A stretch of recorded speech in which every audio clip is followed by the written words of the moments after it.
after the COVID-19 pandemic, now the new pandemic we are dealing with is the pandemic of lies.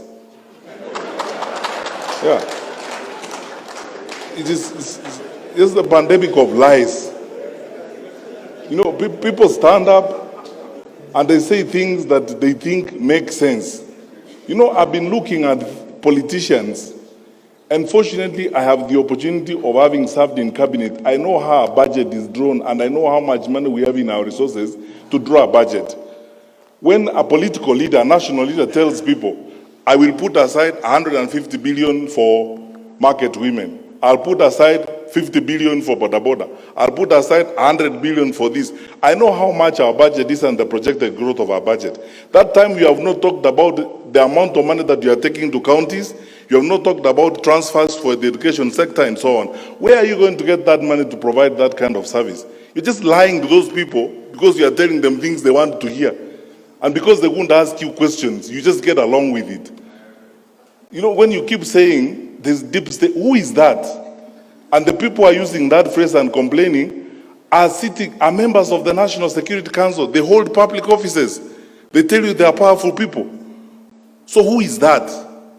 Not this facade and stories that are being coined and being bandied around, just so that people create excuses and they camouflage around things that don't exist to survive, or create excuses and pathways of lying and carrying the public along with them. I want to ask you as church ministers, I am your son, and as a public servant, we have a country to serve. Let us not be victims of some of these lies that you keep hearing around, but things that just don't make sense even to a fool. How would you tell people? Yeah. How would you stand up? I'm asking you. How, Bishop, how would you stand up in public and tell me, who is that? And then you don't even have the courage enough to take a decision and say, okay, because I don't agree with the Attorney General and all these people, me, I'm not going to be party to you. In the morning, you speak like government. In the afternoon, you speak like opposition. You see, the question, let's be honest. You see, the total annihilation of common sense and betrayal of common sense in the political practice in this country is shocking. When you tell people about there being who is that? What is that deep state? The Inspector General who seated here? We have passed a constitution that requires us, it's in black and white. You know, even me, if I have to give directions to the Inspector General, the law requires that I put it in writing. And since I became Minister for Interior, I told the nation the other day, I've written 2 such letters, one to Boynet and one to him, to provide policy guidance. And even before I send it, I asked the Attorney General, does it pass muster? The Attorney General says, under the law, you can't do this. So, stop here, let us proceed. Now, how can you turn around in a country of the amount of freedom that we have?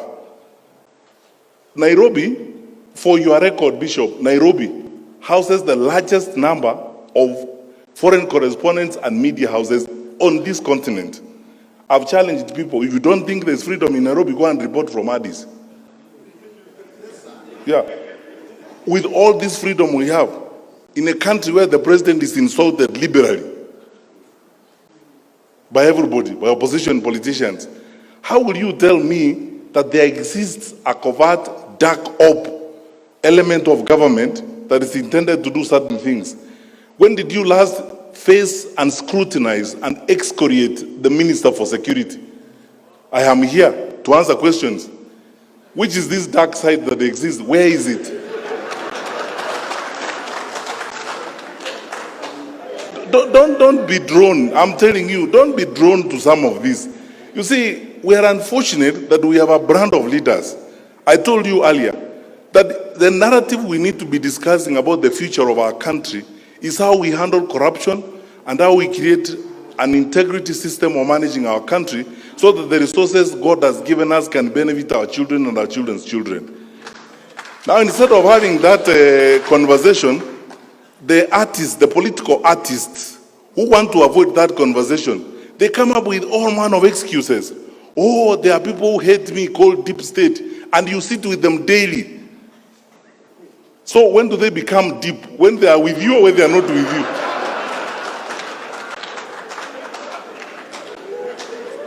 So, look, forget about this. We run an open, transparent, accountable government. Our president, my boss, is probably one of the most liberal and open-minded heads of state on this continent. We are a responsive government. I am not aware. Tell me what you want to know about this government and where you want to go, I take you there. Do you want to go and sit in MC3 in Mutembei's office and watch the patrol thing? And so on. When you ask questions, we will answer. But you see, to create campaign jargon, this story of you must look for a way of creating some level of sympathy so that people can sympathize with you, that you are an underdog. So you create some phantom, some fictitious devils that are existent somewhere that are against you. And these devils are not described. So you use some communist type language and call them deep state.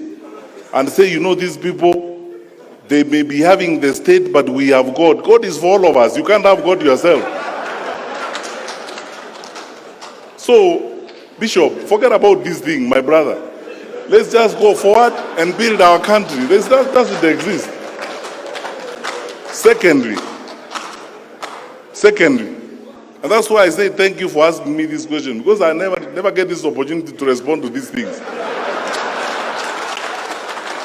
So I tell you what I think. I mean, if I wasn't before religious leaders, I would have even used a stronger language. Because this is petty, it's empty, there's nothing, it's hollow. People are just loitering around saying things that don't exist. Let them deal with issues. I keep telling people, these elections are like an interview. You leaders have conducted interviews before, haven't you? So when I come before you, you tell me, Fred, good, you want this job? Yes. Where have you been? I tell you, I was headmaster there, I was this. You ask me, what did you do when you were there? How did you handle the students? What did happen? And so on. People are running around here who have held public responsibilities. They are not accounting for what they did when they were holding those public responsibilities. You are the religious leaders. The story of talents in the New Testament. What did you do with the ones I gave you first before you come for more?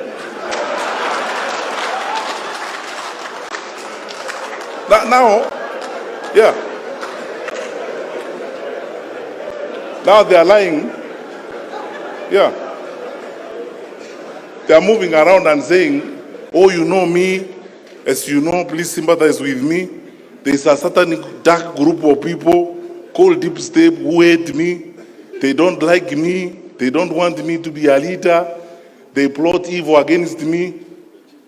You drive public money in that state. You eat food bought by that public state that you are condemning. You live in a house of that state. When does it become deep and deeper than you?